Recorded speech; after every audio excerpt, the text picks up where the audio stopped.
জুলাই ঘোষণার নামে আপনি যে ঘোষণাটা দিলেন এটা হলো এস আলমের ঘোষণা। এস আলম বুঝেন?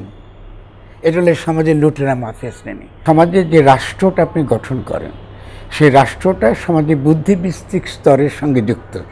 মানে সমাজ যতটুকু চিন্তা করতে পারে ততটুকুই রাষ্ট্র সে করতে পারে। ফলে অভিপ্রায় বলি আমরা, জনগণের অভিপ্রায়ও তেমনি সেই বুদ্ধিবৃত্তিক যে চর্চা তার দ্বারা এটা তৈরি হয়। ফলে ওই বিশেষ রাজনৈতিক কর্তা সত্তা যাদেরকে আমরা জনগণ বলি, এটা তো লম্বা লড়াইয়ের ব্যাপার। তো সেদিক থেকে তাকালে কতগুলো অর্জনের কথা বলি, এরপর আমরা ব্যর্থতার কথাগুলো বলবো। প্রথম অর্জন হলো শেখ হাসিনা নাই এবং ডিবিসি আমার বাসায়। এটা বিরাট ঘটনা, এটা যথেষ্ট তাৎপর্যপূর্ণ, মানে অর্জনের দিক থেকে যদি আমরা তাকাই। এবং আমি ধন্যবাদ জানাবো, আমি নিঃসন্দেহে মনে করি যে আমাদের গণমাধ্যমের অত্যন্ত গুরুত্বপূর্ণ ভূমিকা আছে, কিন্তু এর আগে গণমাধ্যম সেই ভূমিকাটুকু রাখেনি। মানে জনগণের কাছে পৌঁছানোর জন্য যে কথাগুলো বলা দরকার, যে এডুকেশন দরকার, যে চর্চাটা এটা হয়নি। দুই নম্বরটা হচ্ছে যে আমি 2023 সালে আমরা যে বই বেরিয়েছে গণ অভ্যুত্থান ও গঠন, ফলে এটা তরুণদের একটা বিপুল একটা অংশকে প্রভাবিত করেছে। শুধু তরুণ নয়, আমাদের সমাজে বিভিন্ন স্তরে যারা আছেন তারা এদিকে প্রভাবিত করেছে। ফলে তখন ধরুন জুলাইয়ে আমার যে ধারণা ছিল যে এটা খুব স্মুথ হবে ট্রানজিশনটা, মানে একটা গণ অভ্যুত্থান ঘটবে, একটা গাঠনিক মুহূর্ত আসবে এবং সেই গাঠনিক মুহূর্তের উপর ভিত্তি করে আমরা একটা নতুন গঠনতন্ত্র প্রণয়ন করতে পারব। মানে গণ অভ্যুত্থান মানেই হলো পুরনো ব্যবস্থার বদল রদ করে দেওয়া, নতুন গঠনতন্ত্র তৈরি করা, নতুন রাষ্ট্র তৈরি করা।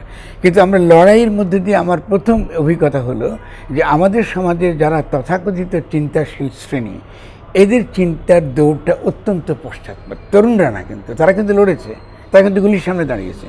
সেখানে গিয়ে আমরা দেখলাম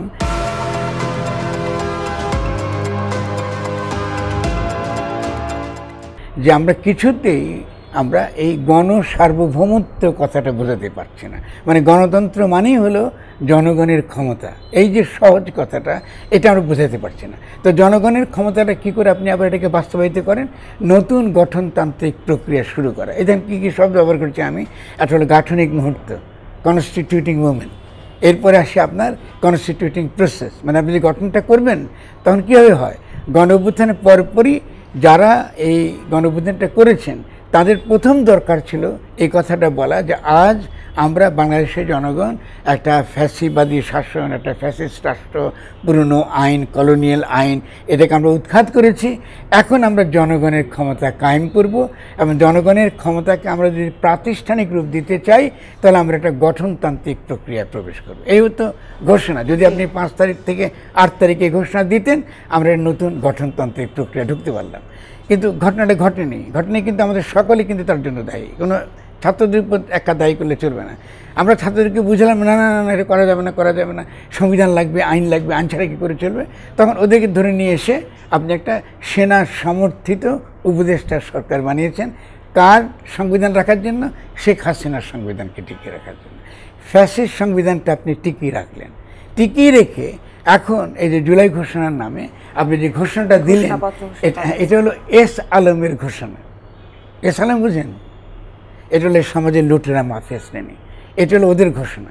মানে আগের রাষ্ট্র, যে রাষ্ট্র দিয়ে আমরা লুটপাট করতাম, সারা গরিব মানুষকে লুটপাট করতাম এবং একই সঙ্গে গণমাধ্যমগুলোকেও টাকা দিয়ে তাদের কথা বলতাম, ওই রাষ্ট্রটাই কিন্তু টিকিয়ে রইল।